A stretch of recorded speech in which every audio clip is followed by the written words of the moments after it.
UP की सियासत में एक बार फिर बयानबाजी ने गर्मी बढ़ा दी है, जब बीजेपी के पूर्व सांसद ब्रजभूषण शरण सिंह ने सवर्णों और मुसलमानों को लेकर ऐसा बयान दिया जिसने राजनीतिक गलियारों से लेकर सोशल मीडिया तक बहस छेड़ दी। ये बयान ऐसे वक्त में आया जब देश में चुनावी माहौल धीरे धीरे बन रहा है।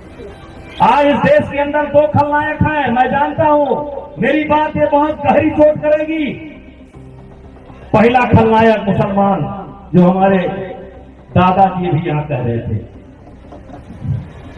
हाँ, उनके दृष्टि में केवल मुसलमान बचा है और कोई नहीं, सारी समस्या मुसलमान है, वही है ये। ठीक है, आप जिंदाबाद आपका।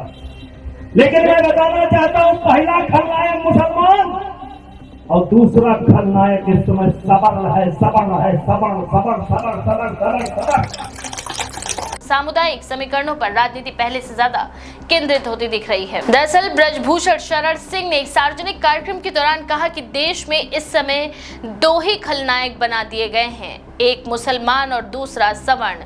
उन्होंने ये बात सीधे सीधे राजनीतिक संदर्भ में कही और इसे समाज की वर्तमान स्थिति से जोड़ने की कोशिश की। उनके इस बयान के बाद तुरंत राजनीतिक प्रतिक्रियाओं का दौर शुरू हो गया और इसे अलग अलग नजरिए से देखे जाने लगा। अपने संबोधन में उन्होंने ये भी संकेत दिए कि जब मुसलमानों से जुड़ी कोई घटना होती है तो कई राजनीतिक दल खुलकर उनके समर्थन में खड़े हो जाते हैं, लेकिन सवर्ण समाज की समस्याओं पर उतनी गंभीरता नहीं दिखाई जाती। उनके मुताबिक यही कारण है कि समाज में एक तरह का असंतुलन पैदा हो रहा है, जिसे समझने और सुधारने की जरूरत है।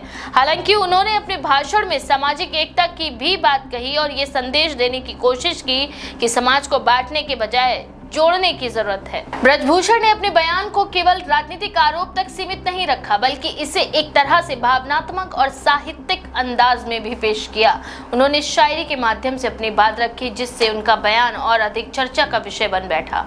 ये शैली अक्सर उनकी राजनीतिक पहचान का हिस्सा रही है, जहां वे सीधे बयान के बजाय प्रतीकात्मक भाषा का इस्तेमाल करते हैं। इस बयान का एक और अहम पहलू ये भी है कि इसमें चुनावी रणनीति के रूप में देखा जा रहा है। राजनीतिक विश्लेषकों का मानना है कि इस तरह के बयान से सवर्ण वोट बैंक को साधने की कोशिश हो सकती है, खासकर उस समय जब यूपी और आसपास के राज्यों में जातीय समीकरण बेहद अहम भूमिका निभाते हैं। साथ ही मुसलमानों का जिक्र करके विपक्षी दलों की राजनीति पर भी अप्रत्यक्ष निशाना साधने की कोशिश मानी जा रही है। हालांकि इस बयान ने केवल समर्थन ही नहीं बल्कि आलोचना भी बटोरी है। विपक्षी दलों ने इसे समाज को बांटने वाला बयान बताया है और कहा कि इस तरह की भाषा से सामाजिक सौहार्द को नुकसान पहुंच सकता है। वहीं कुछ लोगों ने इसे एक राजनीतिक नैरेटिव बनाने की कोशिश बताया, जिसमें समाज के अलग अलग वर्गों को एक खास तरीके से पेश किया जा रहा है।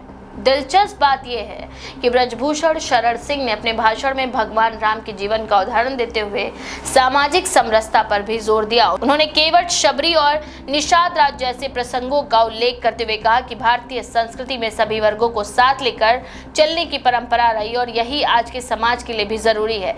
इस तरह उन्होंने अपने बयान को संतुलित करने की कोशिश भी की, ताकि इसे केवल विवादित टिप्पणी के रूप में न देखा जाए। फिर भी उनका दो खलनायक वाला बयान राजनीतिक विमर्श का केंद्र बन गया है। सोशल मीडिया पर इस पर तीखी प्रतिक्रियाएं देखने को मिल रही हैं। कुछ लोग इसे सच्चाई बताने वाला बयान कह रहे हैं, तो कुछ इसे भड़काऊ और विभाजनकारी बता रहे हैं।